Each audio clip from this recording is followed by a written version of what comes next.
नमस्ते साथीहरू, यो तपाईँको मनपर्ने horror channel voice files horror नेपालमा स्वागत छ। आज मैले तपाईँहरूका लागि नेपालको क्षेत्रको सबैभन्दा डरलाग्दो र वास्तविक जस्तो लाग्ने भुतिया कथा लिएर आएको छु। काठमाडौँबाट करिब 45 किलोमिटर टाढा पहाडको फेदमा बसेको एउटा सानो गाउँ थियो। भक्तपुरभन्दा अलि माथिको कुनै कुनामा लुकेको नाम थियो साङ्गा। त्यस गाउँको सबैभन्दा माथिल्लो डाँडामा एउटा पुरानो दरबार जस्तो घर थियो। स्थानीयहरूले यसलाई भुतिया घर भन्थे। मानिसहरू त्यो घरमा जान हिम्मत गर्दैनथे। रात पर्न साथ घरको वरिपरि सङ्गाटा छाउँथ्यो, जस्तो कि त्यहाँ सास फेर्ने कुनै जीवित प्राणी नै छैन जस्तो। यो घर 100 वर्षदेखि पुरानो थियो। राणाकालीन समयमा यो कुनै धनी जमिनदारको हवेली थियो। त्यस समयमा त्यहाँ बस्ने परिवारको नाम थियो शिवप्रसाद राणा।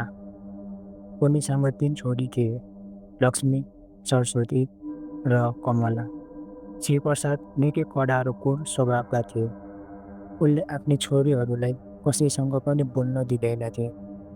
एक दिन घरको नजिकको जङ्गलमा बस्ने एउटा युवा शिक्षकसँग लक्ष्मीको प्रेम सम्बन्ध बन्न पुग्यो।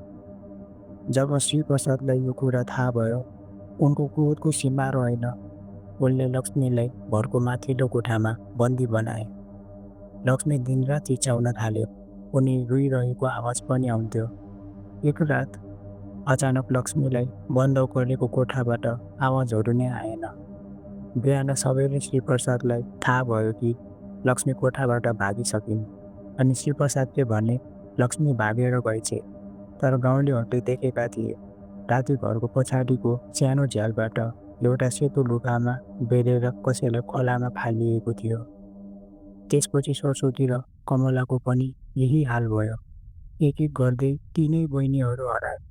शिवप्रसाद भने एक्लै त्यही घरमा बसिरहे। केही वर्षपछि उनको पनि मृत्यु भयो, तर उनको शरीरलाई कसैले देखेन। गाउँलेहरूले भने उनलाई आफ्नै छोरीको आत्माले लगेको हो भनेर गाउँलेहरूले भन्न थाले।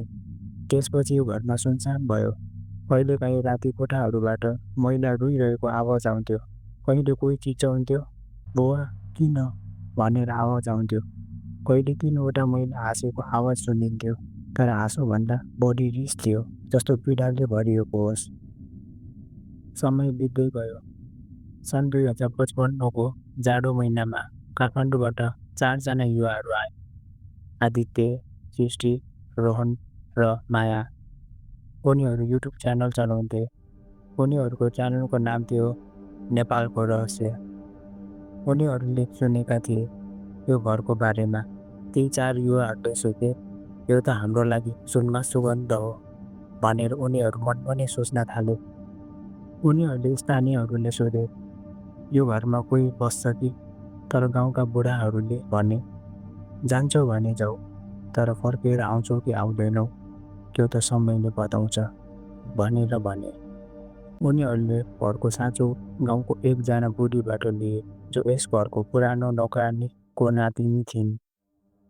उनले साँचो दिँदै भनिन्, राति 12 बजेपछि त्यो घरमा नबस्नु है भनेर भने। एकछिनपछि साँझ पर्यो। 4 जना युवाहरू घरभित्र पसे।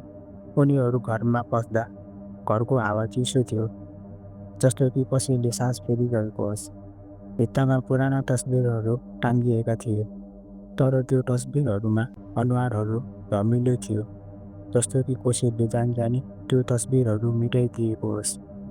आदित्यले क्यामेरा अन गरे र उनले भन्न थाले, हेलो फ्रेन्ड्स, आज हामी छौँ नेपालको सबैभन्दा डरलाग्दो भुतिया घरमा भनेर रेकर्डिङ गर्दै थिए।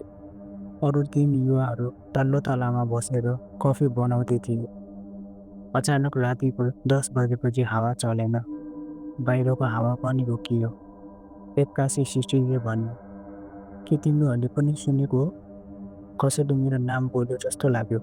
त्यो 3 मध्ये एकजना साथी रोहन हाँसे, तिम्रो दिमागले खेलिरहेको होला। तर 11:30 बजेपछि अचानक माथिल्लो तलाबाट ढकढक जस्तो आवाज आयो, जस्तो कसैले ढोकामा ढुङ्गा बजाइरहेको होस्। आदित्यले क्यामेरा बोकेर माथि गए। कोठाको ढोका खुल्लै थियो। भित्र हेर्दा अँध्यारो थियो। उनले टर्च बाल्दा भित्तामा 3वटा सेतो हात देखिए, जस्तो 3जना महिला उभिएका छन् तर अनुहार छैन। ऊ डराउँदै बोल्यो, यो यो के हो? आदित्यको स्वर काप्यो। पछाडिबाट सृष्टि चिच्याइन्। उनको कपाल कोहीले समातेझैँ थियो। उनले पछाडि फर्केर हेरी तर कोही थिएन। तर उनको कपालमा रगत जस्तो रातो दाग थियो। सृष्टिले भनिन्, यो रगत होइन, यो मेरो होइन। उनी डरले के बोलिरहेको थिइन् उनीलाई थाहा नै थिएन। अचानक उनी रुन लागिन्। एउटा अर्को साथी रोहनले भने, हामी यतैबाट निस्कौँ भनेर भने। तर जान खोज्दा त्यहाँको मुख्य ढोका बन्द भइसकेको थियो। बाहिरबाट कसैले ताल्चा मारेको जस्तो थियो। राति 12:05 बजे अचानक घरभरि चिसो हावा चल्यो। 3वटा सेतो लुगामा महिला देखिए, लक्ष्मी, सरस्वती र कमला। उनीहरूको अनुहारमा आँखा थिएन, तर उनीहरूले आदित्यतिर हेरे। एक महिलाले भने, तिमीहरू यहाँ किन आएको? त्यो स्वर सुन्दा पुरुषको जस्तो थियो, शिवप्रसादको। अनि युवाहरू डराउँदै भने, हामी त केवल भिडियो बनाउन आएका थियौँ भनेर भने। अनि अचानक एक महिलाले भने, यो घरमा कसैले पनि बाँचेर फर्किएको छैन। अर्कीले भनिन्। अचानक रोहनको खुट्टा समातियो। उसलाई तान्दै माथिल्लो तलाको कोठातिर लगियो। उसले चिच्यायो, मलाई छोड, छोड।